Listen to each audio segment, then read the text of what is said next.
Hi traders, welcome back. Green arrow trading അക്കാദമിയുടെ മറ്റൊരു market analysis സെഷനിലേക്ക് സ്വാഗതം. കഴിഞ്ഞ ദിവസം മാർക്കറ്റ് അനാലിസിസ് ചെയ്യുന്ന സമയത്ത് നമ്മൾ പറഞ്ഞിട്ടുണ്ടായിരുന്ന ഒരു ലെവലായിരുന്നു 25,291 എന്നുള്ള ലെവൽ. അത് കഴിഞ്ഞ 25,352, 25,462 എന്നുള്ള 3 ലെവലുകൾ നമ്മൾ മാർക്ക് ചെയ്തിട്ടുണ്ടായിരുന്നു.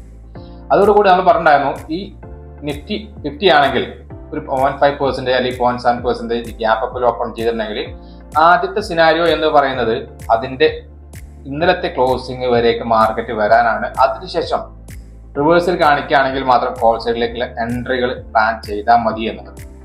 ഇന്ന് രാവിലത്തെ 15 മിനിറ്റിന്റെ ഒരു ക്യാൻഡിലിൽ ഡൗൺ സൈഡ് വന്നതിന് ശേഷം മാർക്കറ്റ് ഒരു കണ്ടിന്യൂസ് ആയിട്ട് 12:30 വരെ സൈഡ് വൈസ് ആയിട്ട് നിന്നു. 2 ക്യാൻഡിൽ ഫാള് തന്നു. വീണ്ടും എന്ത് ചെയ്തു? ഇന്നലത്തെ ക്ലോസിംഗിന്റെ അടുത്ത് തിരിച്ച് ചെറിയൊരു പോയിന്റ് മാത്രമാണ് തിരിച്ചു കയറിയത്. ഒരു 0.17% അപ്പിലാണ് ഇന്നത്തെ ക്ലോസിങ്ങിനെ വെച്ച് ഇന്ന് മാർക്കറ്റ് ക്ലോസ് ചെയ്തിട്ടുള്ളത്. പക്ഷെ മാർക്കറ്റിൽ നാളേക്കും എന്താണ്, നമ്മൾ നിഫ്റ്റി 50 അല്ലെങ്കിൽ മിഡ് ക്യാപ്പിൽ അല്ലെങ്കിൽ സെൻസെക്സിൽ കോൾ സൈഡിലേക്കുള്ള ട്രേഡുകൾ മാക്സിമം പ്ലാൻ ചെയ്യുന്നില്ല. കോൾ സൈഡിലേക്ക് ട്രേഡ് പ്ലാൻ ചെയ്യുന്നത് ഒന്നല്ലെങ്കിൽ നിഫ്റ്റി ബാങ്കിലാണ് അല്ലെങ്കിൽ നിഫ്റ്റിയിലാണ്. അതിന് കാരണം ഡെയിലി ക്യാൻഡിൽ വെച്ച് നോക്കുകയാണെങ്കിൽ കഴിഞ്ഞ ഈ പറയപ്പെട്ട 3 സ്ക്രിപ്റ്റുകളും ഓൾ ടൈം ഹൈയുടെ മുകളിലാണ് കൺസോളിഡേറ്റ് ചെയ്യുന്നത് എന്നുള്ളതാണ്. നമുക്ക് കൺസോളിഡേഷൻ കുറഞ്ഞ് കിട്ടണം എന്നുണ്ടെങ്കിൽ അല്ലെങ്കിൽ മാർക്കറ്റ് ഏറ്റവും നന്നായിട്ട് അപ്സൈഡ് പോവാൻ സാധ്യതയുള്ളത് നിഫ്റ്റിയാണ്. നിഫ്റ്റി ബാങ്കോ അല്ലെങ്കിൽ നിഫ്റ്റിയോ ആയതുകൊണ്ട് 51,582 എന്നുള്ള ലെവൽ ബ്രേക്ക് ചെയ്യുന്ന സമയത്ത് നമുക്ക് കോൾ സൈഡിലേക്കുള്ള ട്രേഡ് പ്ലാൻ ചെയ്യാൻ പറ്റും. നിഫ്റ്റി ബാങ്കിൽ 51,776, 51,850 അല്ലെങ്കിൽ 51,922 എന്നുള്ള ലെവലുകൾ ടാർഗറ്റ് ചെയ്ത് നമുക്ക് എന്ത് ചെയ്യാൻ പറ്റും? ട്രേഡ് പ്ലാൻ ചെയ്യാൻ പറ്റും കോൾ സൈഡിലേക്ക്. നിഫ്റ്റി നിഫ്റ്റിയിലാണെങ്കിലും നമുക്ക് എന്ത് ചെയ്യാം? 23,756 മുകളിൽ ബ്രേക്ക് ചെയ്യുന്ന സമയത്ത് 23,842, 23,950 എന്നുള്ള ലെവലുകൾ ടാർഗറ്റ് ചെയ്ത് നിഫ്റ്റിയിലും ട്രേഡ് പ്ലാൻ ചെയ്യാൻ പറ്റും.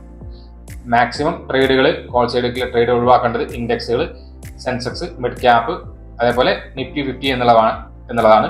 കാരണം ഓൾറെഡി ഓൾ ടൈം ഹൈയുടെ മുകളിലാണ് മാർക്കറ്റ് ട്രേഡ് ചെയ്തുകൊണ്ടിരിക്കുന്നത് എന്നുള്ളതുകൊണ്ട് ഈ നിഫ്റ്റി ബാങ്കും നിഫ്റ്റിയും ഒരുപാട് ദൂരം വരാനുണ്ട് എന്നുള്ളതുകൊണ്ടും ഇത് ഒരുമിച്ച് വരാനുള്ള സാധ്യത നമുക്ക് കാണുന്നുണ്ട് എന്നുള്ളതുകൊണ്ടും കോൾ സൈഡിലേക്ക് ട്രേഡ് ഇങ്ങനെ ചെയ്യാം. നമുക്ക് എന്ത് ചെയ്യാം? അതല്ല എന്നുണ്ടെങ്കിൽ നിഫ്റ്റി അതേപോലെ സെൻസെക്സ്, മിഡ് ക്യാപ്പിൽ ട്രേഡുകൾ ഒഴിവാക്കിയിരിക്കാം. അതിൽ താഴേക്ക് വരുന്ന ട്രേഡുകൾ ഉണ്ടെങ്കിൽ ഉച്ചയിലേക്കുള്ള ട്രേഡുകൾ ഉണ്ടെങ്കിൽ പ്ലാൻ ചെയ്യാം. നിഫ്റ്റിയിലാണെങ്കിൽ നമുക്ക് എന്ത് ചെയ്യാൻ പറ്റും? കഴിഞ്ഞ ദിവസത്തെ ക്ലോസിങ്ങിന് താഴെ വരികയാണെങ്കിൽ 25,134 താഴെ വരികയാണെങ്കിൽ മാത്രം ചെയ്താൽ മതി. ഉച്ചയിലേക്കുള്ള ട്രേഡുകൾ പ്ലാൻ ചെയ്താൽ മതി. അതല്ലെങ്കിൽ മാർക്കറ്റ് സൈഡ് വൈസ് ആയി തീരാനുള്ള സാധ്യത വളരെ കൂടുതലാണ്. മിഡ് ക്യാപ്പ് ആണെങ്കിൽ തന്നെ ഇന്ന് വന്ന ഒരു ലെവൽ നോക്കിയാൽ മതി. ചെറിയ രീതിയിൽ ഒരു സൈഡ് വൈസ് എന്ന് തന്നെ പറയാൻ പറ്റുന്ന രീതിയിൽ പ്രീമിയത്തിൽ കാര്യമായിട്ട് ഒരു മൂവ്മെന്റ് തരാത്ത രീതിയിലാണ് പുട്ട് സൈഡിലേക്ക് മാർക്കറ്റ് വന്നത്. 13,200 പുട്ട് സൈഡിലെ പ്രീമിയം രാവിലെ 9:15 നോക്കുന്ന സമയത്ത് 35 രൂപയായിരുന്നു.